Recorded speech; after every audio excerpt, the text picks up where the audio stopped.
dispensation. Hakuna Mungu mwingine katika agano lingine. Mais Lakini c'est le même inakuwa ni Mungu mmoja qui se révèle en tant que Père. anakuwa alifunua kama Baba, Le même yeye mmoja comme étant le Fils. sawa mtoto, Le même yeye mmoja tena comme étant le sawa Saint-Esprit. Roho Mtakatifu. Et ils forment une seule unité d'un seul vrai Dieu. Na hivi tena inakuwa nafanya ukamilifu au umoja wa Mungu mmoja. Cela parle de la divinité suprême du Seigneur Jésus-Christ. Na hiyo inakuwa nasema juu ya Mungu kwa juu kwa Bwana Yesu Kristo. Et le Père, Na Baba c'est le Seigneur Jésus-Christ, inakuwa ni Yesu Kristo, mais dont le nom n'a pas été révélé dans la première dispensation. lakini inakuwa sema jina ikufunue. Les gens ont adoré Dieu, Watu wanaabudu Mungu n'ayant pas le lieu d'adorer, le lieu véritable d'adoration.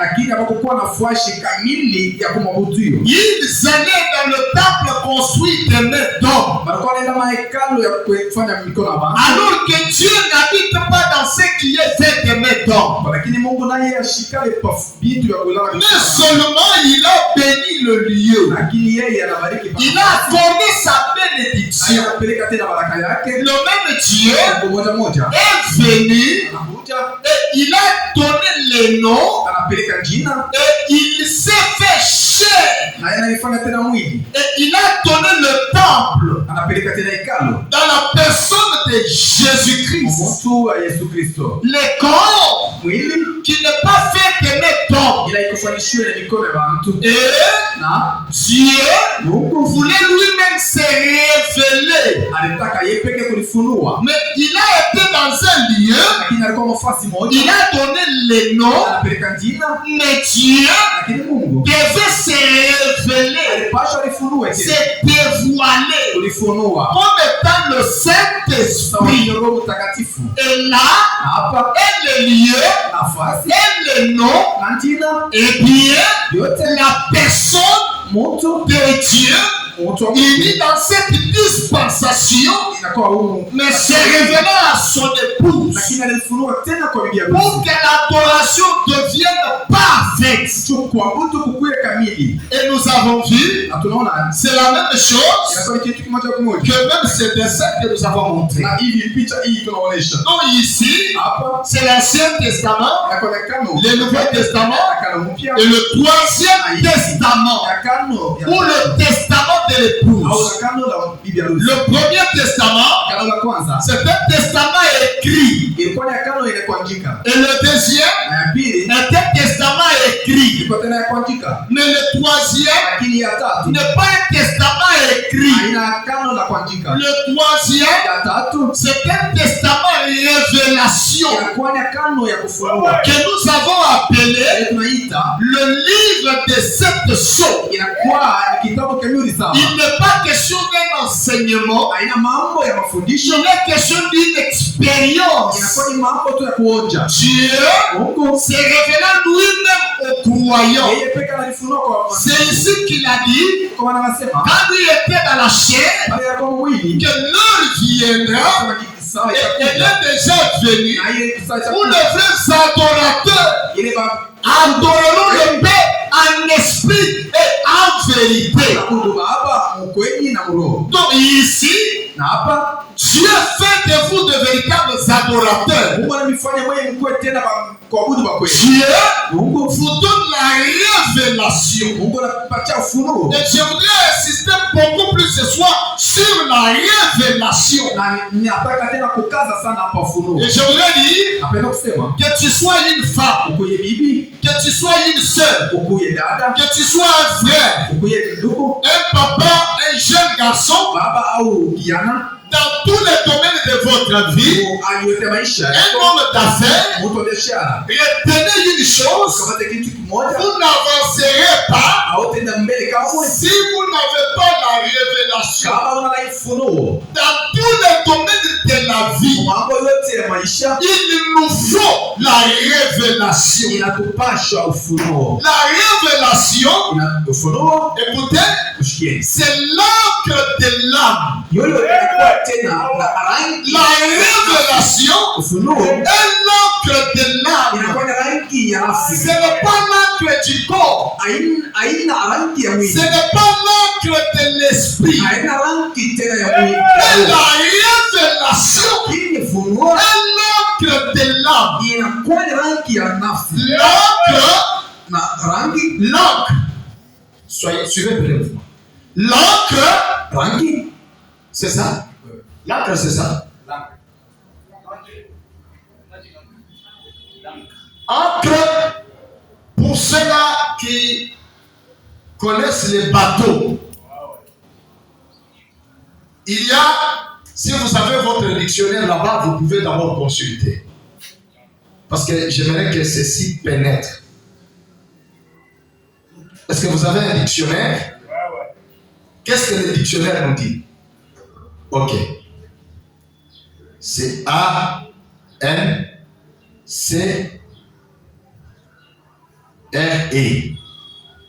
On définit ceci. Dans le domaine maritime,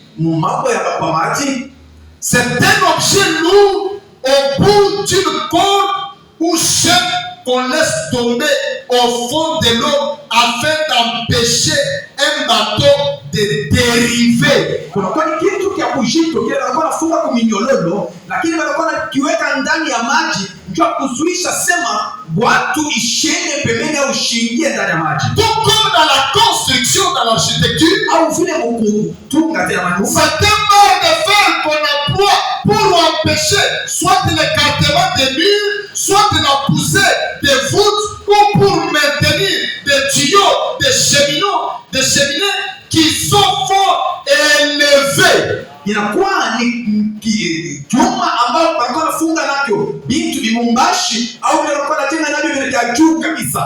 Et même dans le domaine de l'horloge, hata mambo ya saa, regardez la montre derrière vous. Mwangalieni saa ile kumko. Cette horloge-là, ile saa, il y a les aiguilles, unakuwa tumami, il y a les chiffres, unakuwa tena, il y a tout ce qu'il y a dedans. Unakuwa tena kwa ndani mule. Derrière l'horloge, il y a ce qu'on appelle les engrenages. Unakuwa tubitu tunyuma. Ce sont des petites rondelles unakuwa ni tubitu kifurimbo avec des dentelles. Tunakuwa na tumameno. Maintenant, qui se sont emboîtées l'une et l'autre, na hilo meno inaingiana moja na nyingine, qui sont soudainement liées. Na inakamatana kabisa. Mais il y a là le ressort principal. Lakini kinakuwa tena nyororo nyingine mule. Et le ressort principal là, c'est ça l'encre de la montre. Yo inakuwa sasa kiuma cha kujito. Tout est lié à l'encre là-bas. Na yote inalala kwa kiuma cha kujito cha Musa. Et les aiguilles na tumamiteko qui indiquent les secondes, inakuwa inaonyesha tena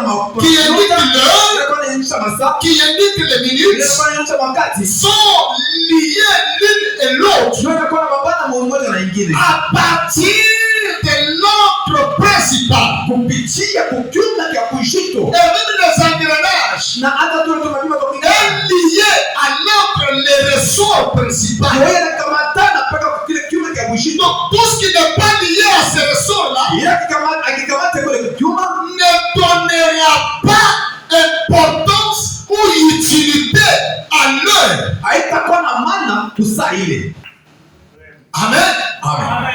Donc c'est quelque chose qui réellement soutient l'œuvre, qu'elle soit élevée, qu'elle soit large, mais la chose là est le centre de tout et le soutien de tout. Inakuwa ni kitu kimoja kinakuwa kinakamisha kitu, kama kinakuwa kirefu sana au kama kinakuwa kinene sana, kile kinakuwa kinakamisha sana kikale vizuri. Et maintenant, hapa sasa dans le domaine de la parole, mambo ya sauti, dans le domaine spirituel, mambo ya kiroho, j'aimerais souligner une chose. Dieu n'aime pas les religieux. Mungu ashipende kijini. Les religieux kijini d'écoute Dieu. Bakona chokesha Mungu. Les religieux bakijini chokesha donc dégoûtant, répugnant, il donne la mauvaise odeur à Dieu. Banakuwa nafanya punya kwa Mungu. Dieu, Mungu, un religieux, mtu kijini, c'est quelqu'un qui est tellement attaché au dogme d'une religion. Yeye wa kijini ni mtu anakuwa anakamata kwa matengenezo ya kijini yake. Que nous, kusema sisi dans notre église, mkanisa yetu on ne met pas de mèches. Abawekake ma mèche kwa kichwa. Pas pour dire qu'il faut les mettre. Haina kusema haipaswa kuiweka. Mais ça doit être une révélation de ne pas mettre de mèches. Lakini inapaswa kuwa ufunuo ya kusema ushuke na mèche. Que dans notre religion, on ne boit pas la bière. C'est un dogme. Ce sont des rituels. Mais c'est cela qui fait de vous un religieux. Que nous allons à l'église mercredi, vendredi, dimanche, tout cela font partie de la religion. On ne vole pas, on ne boit pas, on ne commet pas d'adultère. Tout homme bien éduqué, tout homme bien éduqué par son père et sa mère. C'est seulement que je ne peux pas commettre l'adultère. Je ne peux pas envier la femme d'autrui. Je ne peux pas voler. Ça, c'est humainement parlant que Dieu a créé l'homme comme ça. C'est écrit sur la table de votre cœur que voler c'est mauvais. Selon les lois de Dieu, l'homme ne peut pas tuer son prochain. Mais cela, ce sont que des rituels. Est-ce que vous m'entendez? Pas pour dire que quand vous vous absentez, c'est bon. Non.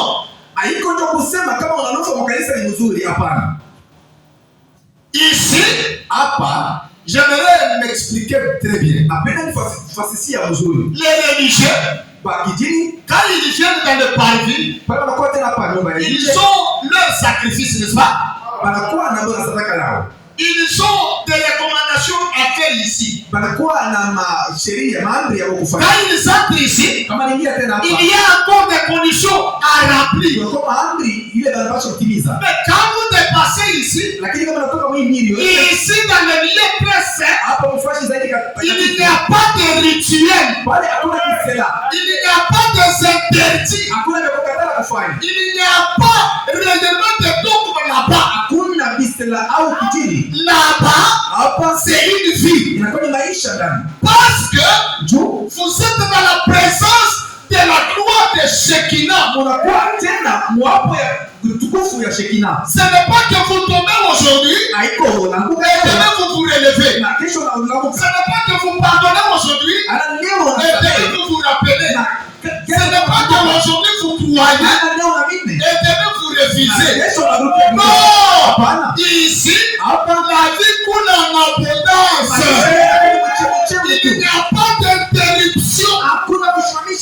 Et ici, tu as la révélation de ce que tu fais, de ce que tu parles, de ce que tu entends, de ce que tu es et de ce que tu es. Voilà pourquoi Jean dit la révélation de Jésus-Christ que Dieu lui a donné pour montrer à ses serviteurs les choses qui doivent arriver bientôt. Et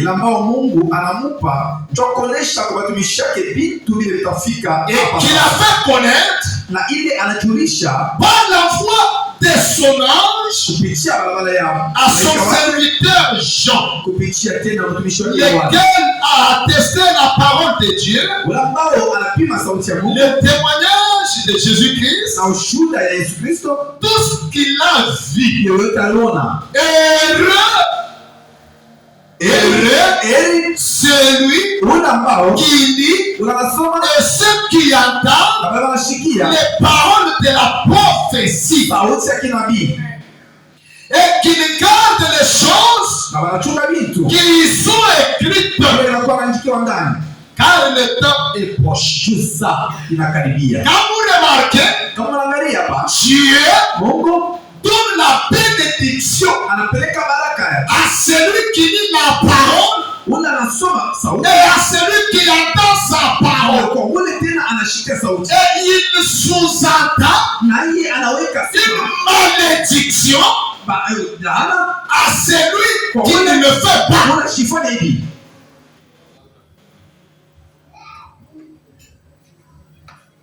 Donc ici, Hapa nous voyons qu'il y a une bénédiction tunaona kama kunakuwa baraka et il y a la malédiction. tena laana iko. Frère Branham dit, Ndugu Branham anasema hivi dans la prédication, kwa mahubiri exposé les 7 âges de l'Église, mambo ya vitabu 7 ya kanisa, à la partie la révélation de Jésus-Christ. mkipande kia ufunuo ya Yesu Kristo. Frère Branham dit, Ndugu Branham anasema hivi la révélation ufunuo est pour vous inakuwa ni juu yenu, un facteur d'une importance capitale. mambo ya shapa kabisa ya msingi. Est-ce que vous êtes là? Ni kweli Mungu, La révélation ufunuo est pour vous inakuwa juu yenu, un facteur mambo d'une importance capitale. ya maana sana kupita. C'est-à-dire, sans la révélation, Ni kusema bila ufunuo il n'y a pas de progrès. hakuna kuendelea. Sans la révélation, Bila ufunuo il n'y a pas de compréhension. hakuna kuelewa. Sans la révélation, Bila ufunuo tu ne verras pas. hautaona. Sans la révélation, Bila ufunuo tu n'es rien. haona mtu. La révélation Ufunuo est pour vous inakuwa ni juu yenu, un facteur kitu cha maana d'une importance ya capitale. maana kabisa kupita. L'homme qui vient vous épouser là, Mtu ule ambaye anakuwa avez-vous la révélation que c'est l'homme de votre vie? wewe unakuwa na ufunuo kusema njoo Bwana wa maisha yako, La femme que tu veux épouser na bibi ambayo unakuwa naoa est-elle réellement la femme de votre vie? ni kweli kweli iko bibi wa maisha Ou yako, c'est un sentiment du sexe ou du corps? au inakuwa ni nia tu ya mwili, Ou c'est un plaisir du corps? au inakufurahisha tu mwili? Non, Hapana, ça doit venir par révélation. inapaswa kuwa kupitia ufunuo. L'église, Kanisa, le pasteur que tu choisis, ule ambao wa chakula sont-ils le résultat de votre révélation? ni kweli kama matokeo ya ufunuo yako.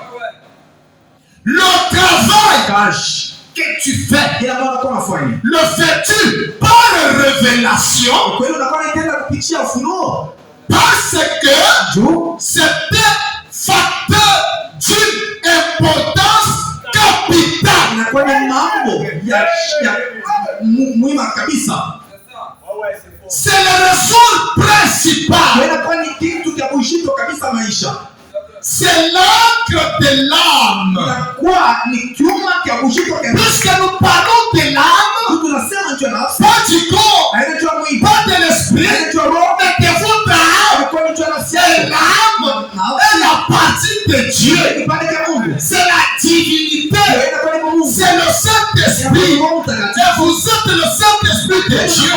Et dans un corps. ni mwili. Et quand Ni kama vous ne comprenez pas hauelewi la raison de votre existence sur la ya terre, kuja kwako hapa dunia, vous êtes perdu. unapotea. Le troisième testament, Agano la tatu ou le testament de l'épouse, au agano la bibi harusi c'est ni la révélation ufunuo de tout ce qui était caché au cours des âges de ya l'église. vile ambavyo vilifichika kule kwa mabizazi ya kanisa. C'est là que Dieu avait sauvé Baada Mungu alikuokoa qui étaient dans le paradis, qui qui étaient dans la 6e dimension, ceux-là qui étaient dans la pensée éternelle de Dieu. Le programme derrière chaque vie. Dieu amène la révélation de tout cela à l'ouverture des sceaux. Et dans les sceaux, il est question de Christ et de vous. Et il vous faut la révélation que vous êtes aussi le sujet d'une partie du rouleau de Dieu.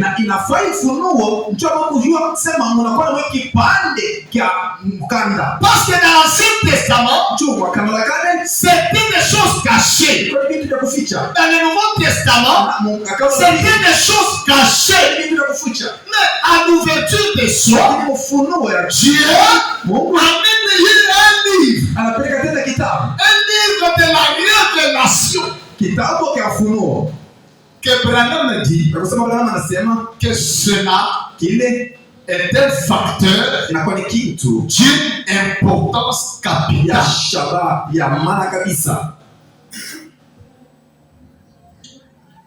Peut-être même plus que vous ne le pensez. L'importance de la révélation est plus que vous ne le pensez. Je ne parle pas du livre de l'Apocalypse. Quand on parle de la révélation, ne voyez pas l'Apocalypse de ça, ce sont les écrits de la révélation. Ça, ce sont les écrits de la parole. C'est une expression simple, mais qui ne veut pas dire que c'est la révélation. La révélation va au-delà du texte. La révélation va au-delà de l'écriture. La révélation est une vie. Branham dit, je ne veux pas parler de l'Apocalypse et de vous. Je parle de toute révélation. C'est une chose de la plus haute importance pour l'Église. Amen. Amen. Est-ce qu'on peut acclamer pour le Seigneur?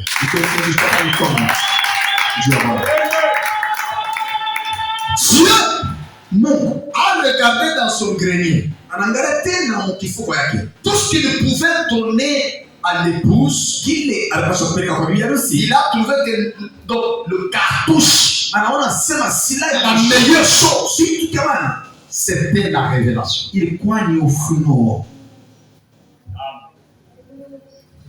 Il ne donne pas les miracles. C'est bon. Il ne donne pas le discernement. Bien que cela est bon. Il ne donne pas les prophéties. Bien que cela est bon. Il ne donne même pas les maisons de dons. Il ne donne même pas la prédication. Il ne donne même pas l'argent. Mais tout ce qu'il trouve de mieux, de plus important pour vous et pour moi, c'est la révélation de tout ce qu'il avait caché. Et la révélation, c'est la compréhension, la vision exacte des meilleures choses spirituelles et surnaturelles plus profondes cachées à ce monde.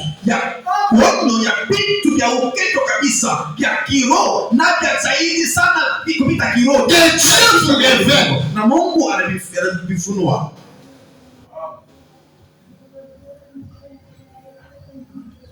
Vous allez bien. Vous ne me suivez pas toujours bien. Je ne sais pas si ce sont les mots qui dérangent. Frère Madame dit, écoutez ce que le prophète dit.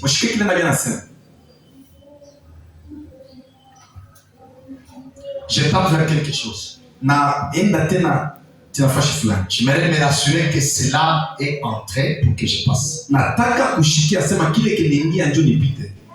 Le prophète dit, dans la vision de Patmos, au point septentrion, souvenez-vous,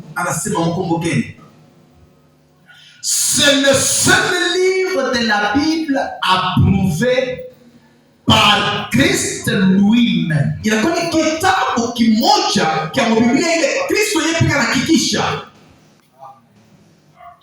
vous regarde d'abord. Donc, tous les livres de l'Ancien Testament, tous les livres du Nouveau Testament, Christ n'a pas apposé sa signature. Mais quand on écrit le tout, alors lui prend réellement l'encre. Non. Maintenant, l'encre ici, c'est plume. Ah.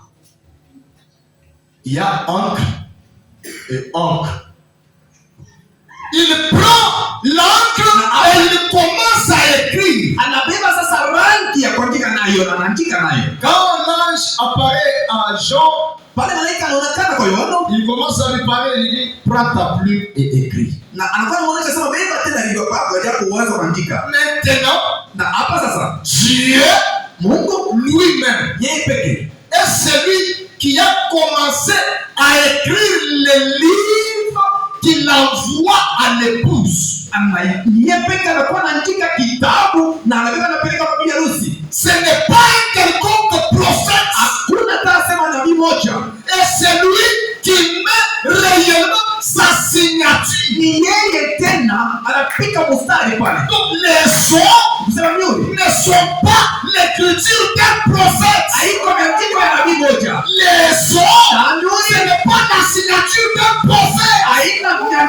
Les sons, c'est l'écriture, la signature de Christ lui-même. Branham dit, pensez-y, le seul livre. Si vous en avez 1000, 500 000, 1 million, il parle de Jésus-Christ. Mais dans ce livre, le seul livre qui a été écrit et qui a été signé par Jésus-Christ, c'est le livre de la révélation. Et Branham dit, c'est la révélation de lui-même. C'est la révélation de lui-même. Il ne parle pas de quelqu'un d'autre. Il parle de lui-même.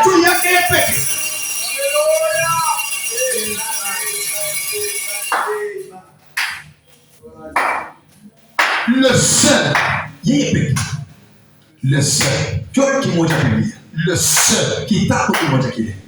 j'aimerais attirer attention au auditoire.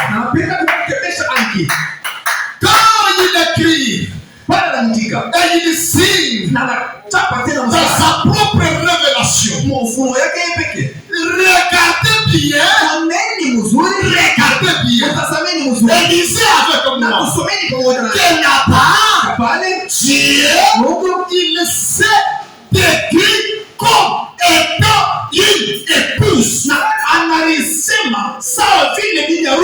Il a une robe, il a une ceinture, la forme d'une épouse. Et on décrit qu'il y a des flammes qui sortaient de ses yeux. Écoutez, il n'est pas l'alpha, en Apocalypse,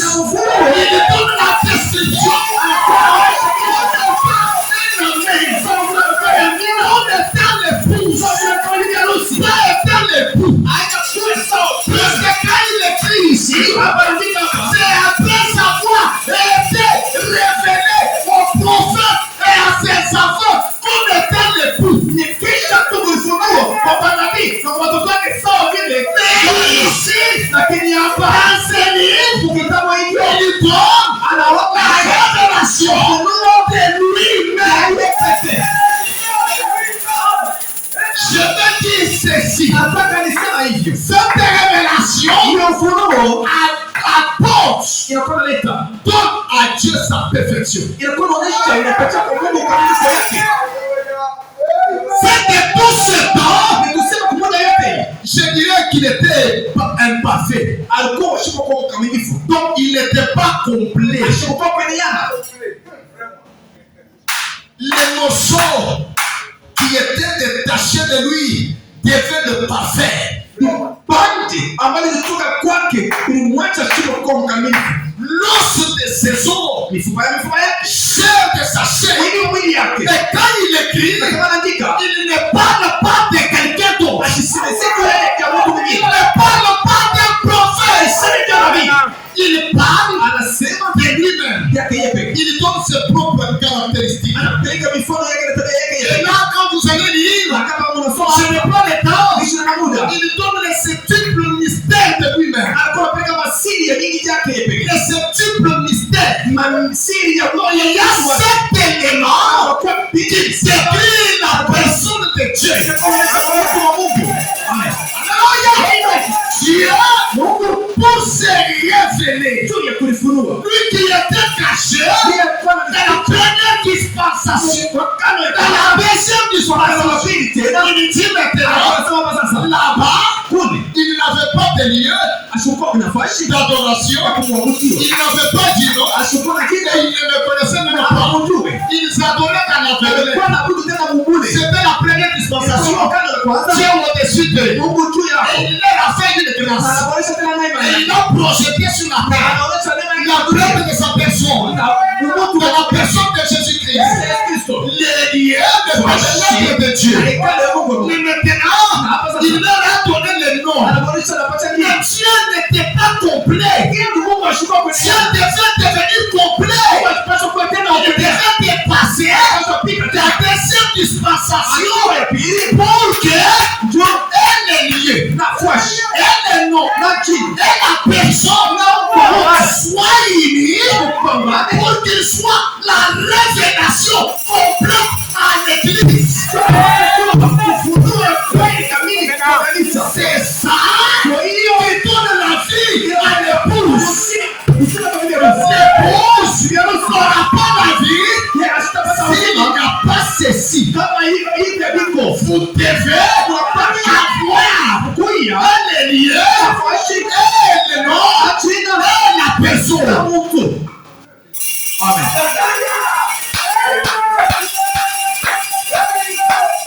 Pourquoi Paul disait, nous voyons au travers d'un miroir.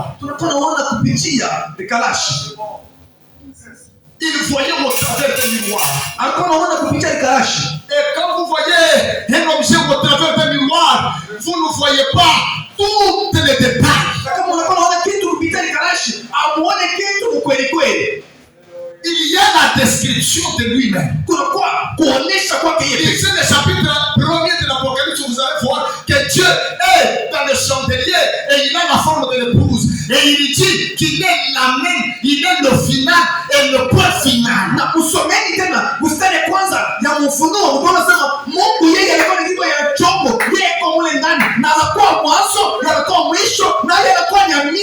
Il était mon mystère d'Alpha. D'Alpha, il était l'époux. Il a voyagé, quand il arrive à la fin, Dieu devient le point final. Je vais dire, Dieu devient l'absolu. Dieu devient la même de Dieu. La référence de toutes choses. C'est là qu'il y a les véritables choses. C'est là que la parole s'accomplit. Autrement dit, Dieu s'accomplit. Parce que tu dis que Dieu s'accomplit. Oui, Dieu devient parfait.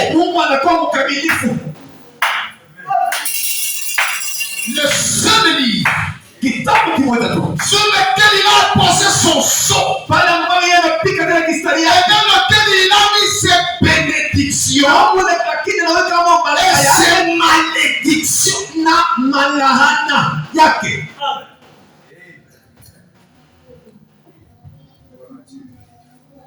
Des bénédictions pour ceux qui recevront cela.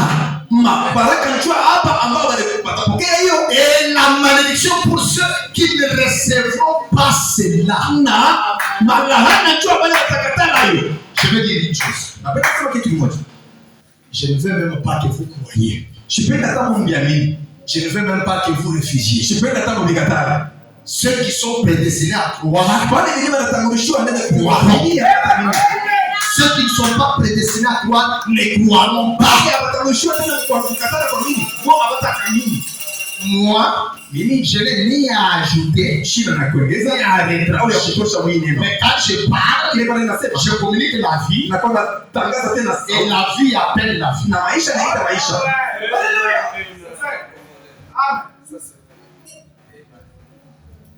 Amen. Amen. Dieu, Mungu qui s'accomplit. Je veux dire, napenda kusema que nous dépassons le problème. Parce que, écoutez, mshikieni, napenda kusema tunatoka comme ici, il n'avait pas le lieu d'adoration. sawa hivi hapa akukofa shakubudu. Il n'y avait pas pour dire là-bas un véritable chant d'exaucement des prières. Ni kweli akukuwa mkweli kusema fashi mzuri ya kujibia maombi. Il devait dépasser. Alipaswa apite. Dieu était au-dessus de. Ni kusema Mungu alikuwa juu yao. Mais le véritable chant d'exaucement ou le terrain véritable d'exaucement, c'est dans l'âme. Lakini fuasha kiwanza kia kweli kia kujibu maombi inakuwa ni mnafsi. Parce que Jésus lui-même dit, Yesu ndiye pekee anasema, lorsque tu voudras prier, kwa utapenda kuomba, entre où? Dans ta chambre. uingie wapi? Mchumba ya Ferme la porte. funge mlango. Et prie là dans le secret. Lakini uombe katika siri. Puisque nous parlons du mystère du secret. Tunakuwa nasemezea ndio siri. Renfermé avec Dieu dans le secret. Tufunge katika mnyumba wale mtasiri. Renfermé avec Dieu dans le silence. Tufunge na Mungu. Voilà pourquoi l'ouverture des sceaux a été accomplie dans le silence. Ufunuo ya masuri. Pour que les diables ne saisissent aucune chose. Shetani tupate kamata hata kitu kimoja. Entre dans le secret. Ingia tena msiri. Prie là l'intérieur. Pamoja ndani. Dieu, Mungu votre Père, Baba wewe qui voit dans le secret, verra quoi? Vous les rendra. Ce soir, si tu entres dans l'âme, et que tu pries, et que tu parles, la chose te sera donnée. Il y a des choses dans l'âme. Ne les cherchez pas ailleurs. Dans votre âme, c'est le véritable terrain d'exaucement. Dieu te donne l'exaucement en ta prière. Même si c'est là, a fait des milliers et des milliers. Selon moi, il y a une énorme distance, une longue distance pour quitter du corps dans l'âme. Kunakuwa ni safari mrefu kabisa ya kutoka mwili kufika nafsi. C'est une très longue distance. Inakuwa ni safari mrefu. Puisque Juu ici, et dans l'esprit, ce sont les choses du temps. kunakuwa ni vitu vya muda vya wakati. Mais l'âme ne connaît pas le temps. Lakini nafsi haijui wakati. L'âme est immatérielle. Wewe nafsi haionekani. Tu t'agenouilles ce soir. Na kama unatoka makoti Tu demandes à Dieu des enfants, unaomba Mungu la guérison, hata le uponyaji, capital, hata une femme, bénédiction, la révélation. À l'instant où tu entres dans l'âme, à l'instant Dieu te l'a donné, mais tu le verras s'accomplir. Pour ce qui est dans le corps, ça peut prendre du temps. Écoutez, ça prendra du temps, mais Dieu accomplira.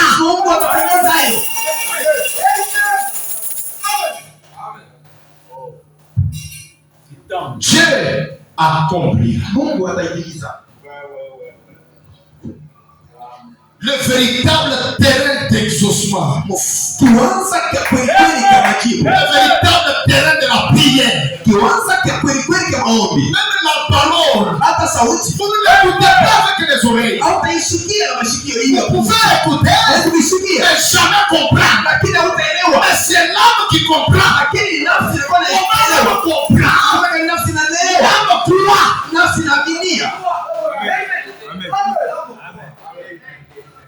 Le véritable terrain d'exaucement. Sortons du corps. Sortons de l'esprit. Entrons dans la dispensation de l'épouse. C'est là que Dieu accomplit les véritables choses. Aussi longtemps que tu es croyant charnel, Dieu ne traitera pas avec toi. Un croyant charnel, c'est un croyant qui a toujours des arguments pour adorer Dieu. Il n'avait plus. J'étais malade. Je n'avais pas mangé. J'étais fatigué. Non. Quand l'âme est accrochée à l'encre de l'âme, accrochée à talon, le sol principal, qu'il pleuve,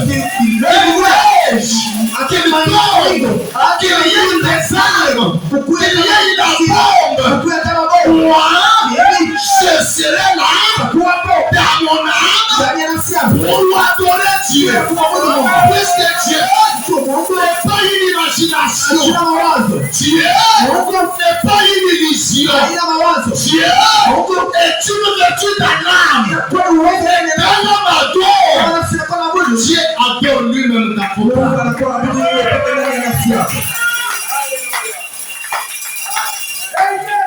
Vous pouvez ne pas faire une très longue prière. Mais je suis certain que tu as atteint le trône. Quand vous entrez dans cette condition-là, Dieu ne vient pas vers vous. Mais c'est vous qui allez vers Dieu. Vous allez au trône de Dieu. Et quand vous allez au trône, vous dépassez les chérubins, vous dépassez les 4 anciens, vous dépassez les 4 êtres vivants. Et vous allez tout droit, pas au trône, mais vous allez jusqu'à la pensée de Dieu. Vous allez dans la pensée de Dieu. Béni soit le nom de Jésus-Christ. Vous êtes dans la pensée de Dieu. Alors, tu regardes ta volonté. Ce que tu désires, ta prière changera même la pensée de Dieu. Ta prière changera la pensée de Dieu. Dieu a dit, mais moi, je vais m'apporter la dispensation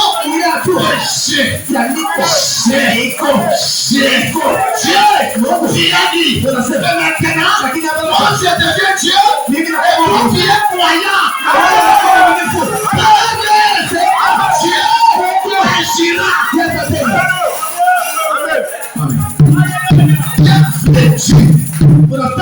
C'est la dispensation. Écoutez, c'est la parole infaillible dans nous. Pour dire l'épouse devient la voix de l'archange de Dieu. Anakuwa ni sauti ya malaika mkuu wa Mungu. La voix de l'archange, c'est la voix qui ressuscite les morts. Inakuwa ni sauti La voix de l'archange, c'est la voix qui ouvre les sépulcres. La voix de l'archange change la pourriture, amène sa tête de pure. La voix de l'archange, c'est la voix de la résurrection. Et ce matin, j'ai dit ceci: tu deviens l'épouse, pas une simple église qui a connu mon dogme. Et quand tu deviens l'épouse, alors tu es dans une condition de prononcer la parole. Et le ciel obéira.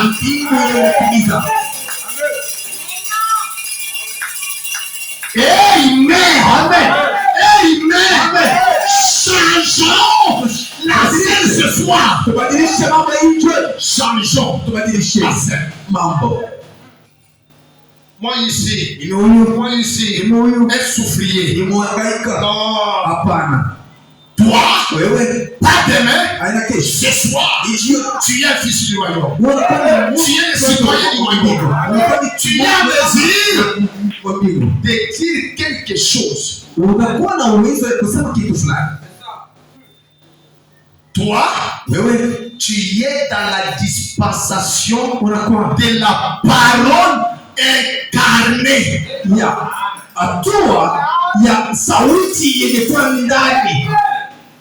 J'ai dit, tu es dans la dispensation de la parole incarnée. Frère Branham me dit, dans le 3e saut, 261. Le premier âge de l'église, c'était quoi? Les Nicolaïtes. Avec les doctrines, voyez-vous, c'est le premier. Bien, et puis, bientôt, cette doctrine nicolaïte a été sanctionnée. Approuvée. Elle est passée à l'action. Elle a été sanctionnée, c'est-à-dire on a mesuré cela, on a accepté au point que cela est devenu un mode de vie dans les églises. Le nicolaïsme, c'est qu'il y a les brebis, ou plutôt les bergers, les clergés qui dominent les croyants ou les laïcs. Nikusema ile wanaipima na wanaiona na wanaibamba sawa kisele katika kanisa. Nikusema Nikolaism inakuwa ni ule mwongozaji, yeye anakuwa na kichwa na kuana uwezo papaminifu. L'église catholique a déployé la force dans l'église.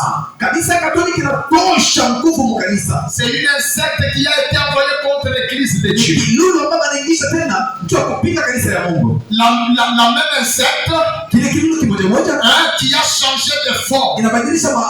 Il a été de Gelec, de Gazam, Azine, et la Sauterelle. Une armée qui est venue pour détruire l'arbre épouse de Dieu. Et cela a été détruit. Ça a vu d'abord le fruit, ça a vu d'abord le fait, ça a vu d'abord l'écorce, au point même de prendre la vie qui était dans l'arbre, on a coupé l'arbre, et cela est resté une souche. Et quand Joël a vu cela, il a prophétisé, et il a dit, mon Éternel, j'ai restauré, j'ai remplacé les années qu'on dévorait par insectes. Cette armée qui a été envoyée pour détruire l'arbre et Dieu devait restaurer pour dire ramener l'église de Dieu cette fois-ci glorifiée.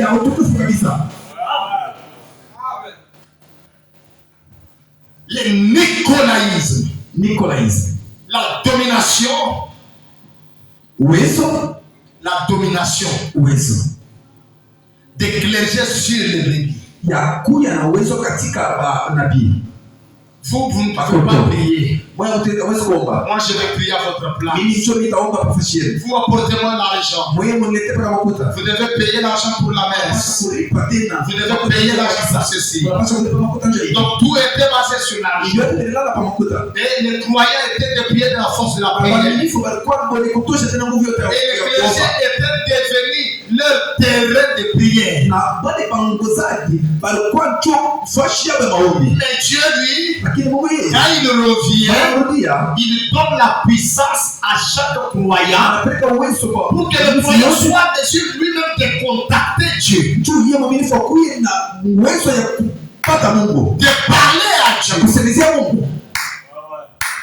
de manifester Dieu. Et le nicolaïsme est devenu une action.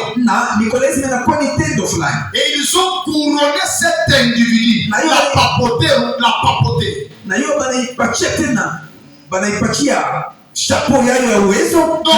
le nicolaïsme, cette vie-là, cette religion-là, ce mode-là de vie a été instauré dans l'Église catholique. Et cela a été incarné dans la personne de Pape. Celui qui dirigeait l'Église, celui qui pouvait dire que nous allons exploiter tel thème aujourd'hui. Vous devez faire ceci, vous devez faire cela. Amen. Et ils ont couronné cet individu. Pardon, cet esprit, cet antichrist s'est incarné dans un homme. Donc l'antichrist s'est incarné dans un homme. Vous voyez? Et nous avons vu que plus tard, il devient aussi le diable incarné. Le démon s'en va et le diable entre. Or les démons, ce sont des anges du diable. Maintenant le diable lui-même, personne ne vient pour devenir la bête, la personne, afin de gouverner, de dominer l'Église. Et exactement comme l'Église qui est comme ça. L'Église antichrist, elle avance. Virgule. L'épouse aussi est passée par différentes choses. Êtes-vous là? L'épouse est passée par différentes choses. La justification, la sanctification, le baptême du Saint-Esprit, et elle continue à avancer. Il de s'arrêter sur le baptême du Saint-Esprit. Il dit l'épouse continue à avancer. Voyez-vous? Exactement comme ça. Seulement ils ont eu leur réveil en premier. Alors que l'Église, elle l'a en dernier. L'Église du diable a reçu en premier son réveil. Il a été manifesté en premier. Et l'épouse reçoit son réveil en second. En dernier. Les 3 premières années, les 3 premières étapes ont conduit à l'âge de ténèbres.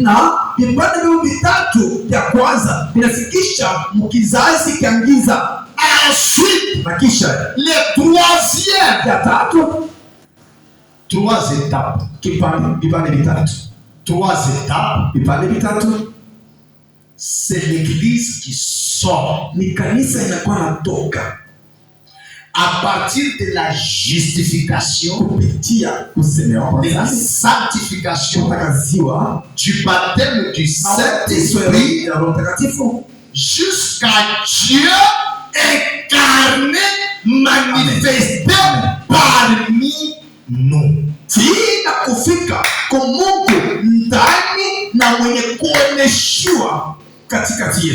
après l'étape du baptême du Saint-Esprit, ni kusema kupita kipande cha ubatizo wa Roho Mtakatifu. ce qui vient, Kinakuwa kisha, c'est l'étape kinakuwa ni kipande de Dieu incarné, manifesté dans son église. ya Mungu mwenye kuwa ndani na mwenye kuonyeshwa mkanisa yake. Le voilà Unaona, qui s'introduit anakuwa anaingia comme antichrist. sawa vile Comme mpinga Kristo, prophète. sawa vile nabii mbaya, Ensuite la bête. na kisha mnyama wa Et moka, puis il y a l'âge des ténèbres. kisha kunakuwa kizazi cha giza. Il y a d'abord antichrist, Kunakuwa vile mpinga Kristo, faux prophète, nabii mbaya, il est la bête, anakuwa mnyama mbaya, puis l'âge des ténèbres, kisha kizazi cha giza, l'église de Satan. kanisa la Shetani. Mais l'église sort de cet âge des ténèbres. Lakini kanisa linakuwa toka kizazi cha giza, La justification, la sanctification, kutakasiwa, le baptême du Saint-Esprit, ubatizo wa Roho Mtakatifu, la parole incarnée. sauti ilikuwa ndani. Écoutez, Mshikie, c'est qu'il en est maintenant. cho kile yeye eko hapa sasa. Branham dit, Bwana anasema hivi, la parole incarnée, sauti yenye c'est ce que Dieu est maintenant. cho kile Mungu eko. Amen.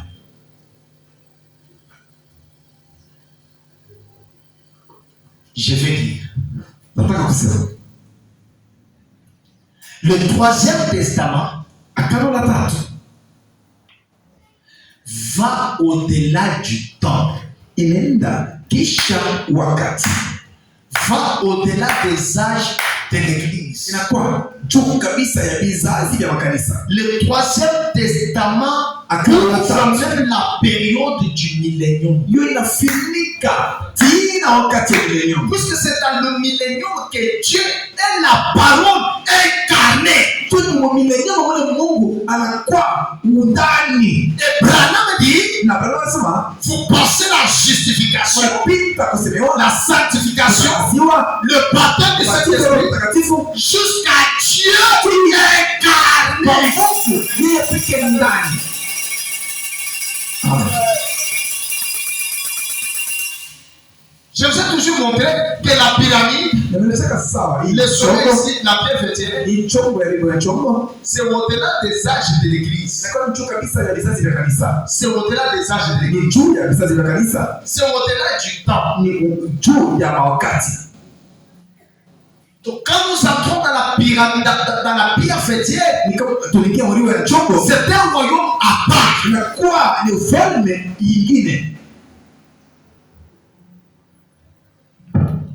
Et il descend. na anashuka. Oui. Kweli Voyez-vous ça? moneni hiyo, Il descend. anashuka, L'église monte. kanisa inapanda. Voyez? Munaona, Ça ne pourrait pas être plus parfait. haiwezi kuya kupita kamilifu. Branham dit, oh, Oh, c'est de toute beauté. inakuwa ni mrembo kabisa.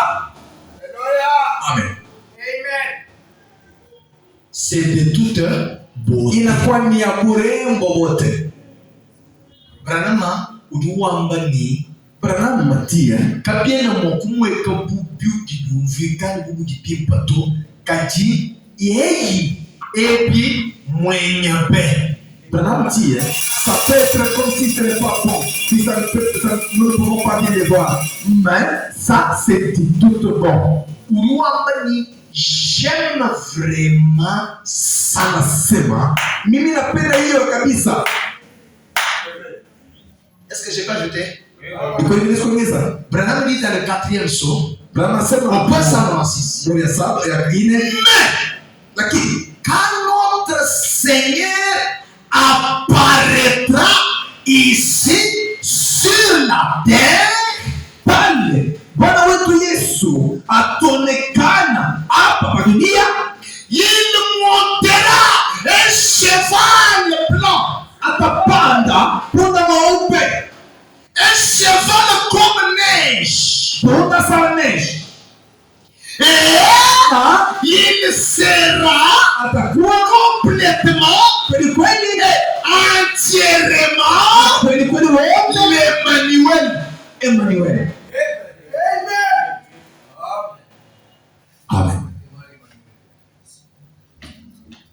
Emmanuel veut dire Dieu kusema parmi nous. Mungu katikati yetu.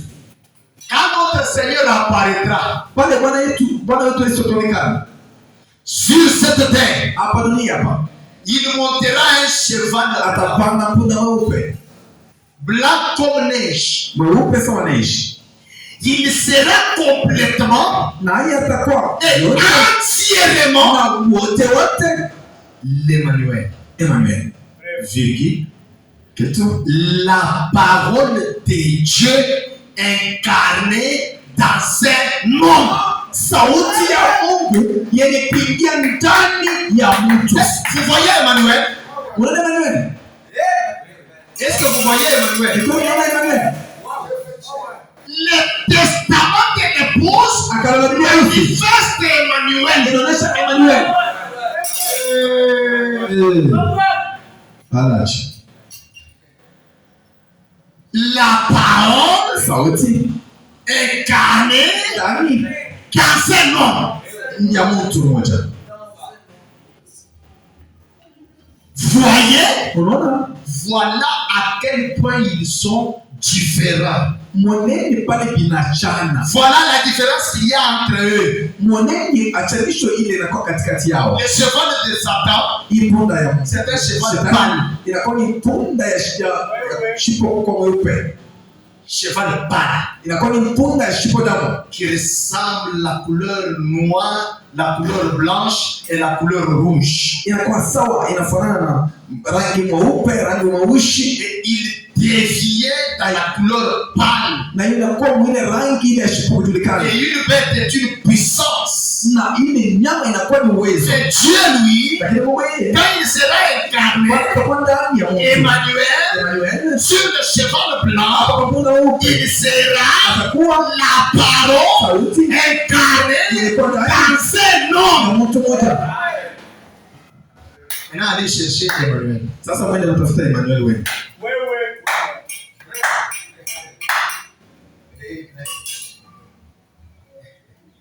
Bibi Wele. Centre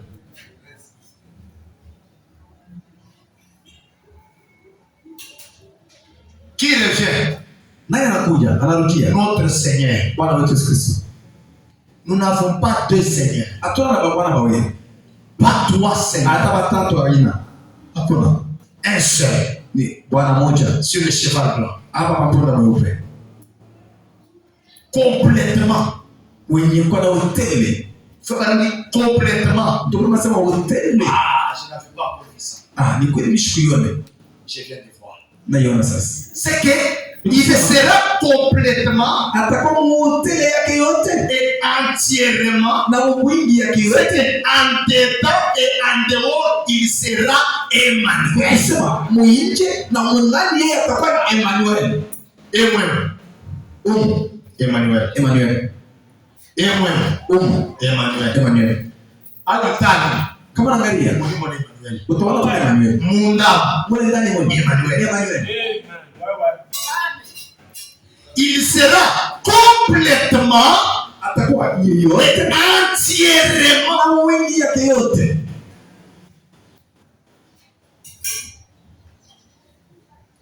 Pourquoi faire peut dire complètement et entièrement? Na choni mtu kama En mwingi yake yote. en détail, il sera la parole. Largement, il sera la parole. Atakuwa sauti.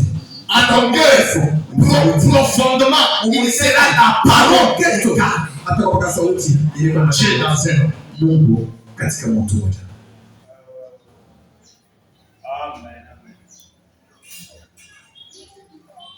Frère Branham dit, Ndio bwana wasema hivi.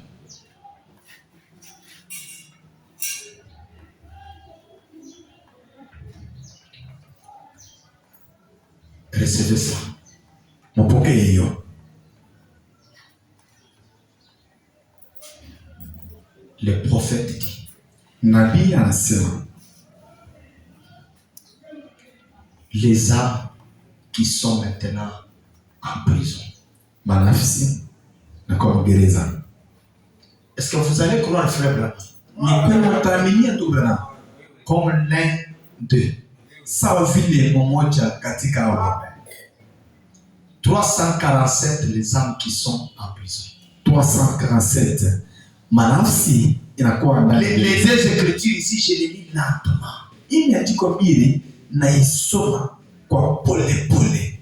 Maintenant, souvenez-vous. Na hivi hapa sasa mkumbuke. Pendant tout ce temps, Noé était dans l'arche. L'épouse est scellée à l'intérieur. L'épouse est scellée où?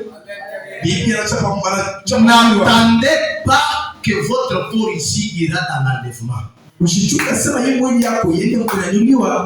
Non, ce que Dieu sait est à l'intérieur. C'est ce qui ira dans l'enlèvement. Êtes-vous d'accord? Amen. Pour le corps, ça va mourir.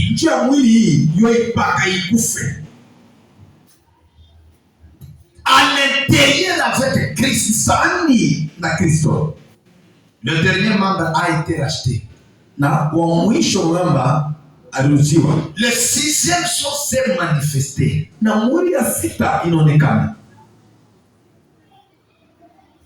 Le sixième chose.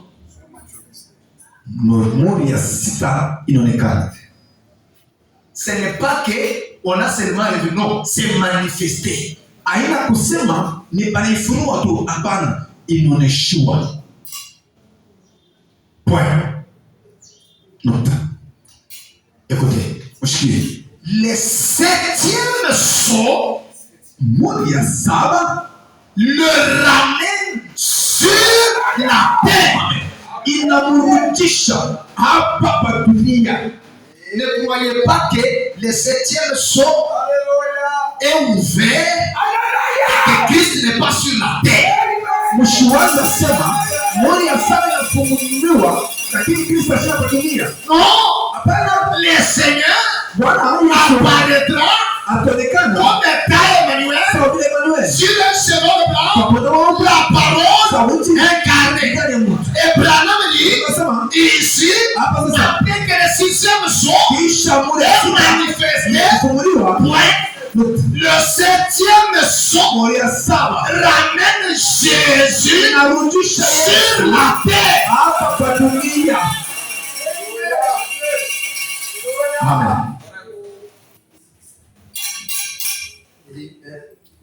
L'agneau est venu prendre le livre de sa main droite. Na kondoo anakuwa kubeba kitabu kumkolekea mwanaume. Il n'ira pas prendre. Asitenda non, il a déjà pris. Anabeba kimkanda. Et il s'est assis. Na anikala. Je viens de voir. Alléluia. Il n'a pas pris le livre pour s'asseoir là au ciel. Non. Mais la Bible dit, il a pris le livre, il s'est assis. Et quand il s'est assis, c'est Dieu, l'Esprit qui est dans le ciel, qui porte la chair. C'est ça s'asseoir. L'Esprit porté dans la chair.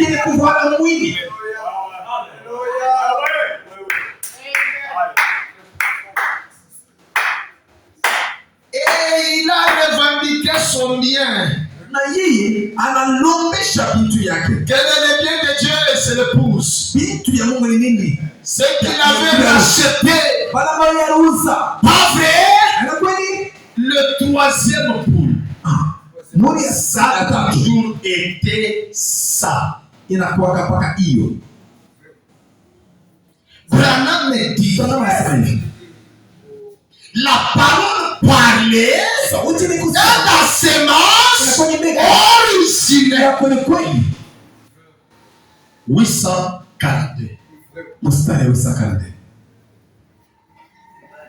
Le message de Malachie 4 paraîtra au temps fixé par Dieu. Amen. Est-ce que frère madame a dit que le message de Malachie 4 est déjà passé. Ici, il dit paraîtra au temps fixé par Dieu. Rappelez-vous de mes. Nous l'attendons tous. Maintenant, vous qui croyez Malachie 4 est venu, c'est sûr qu'elle passe.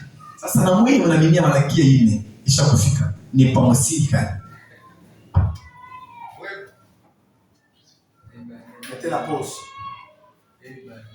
Allumez le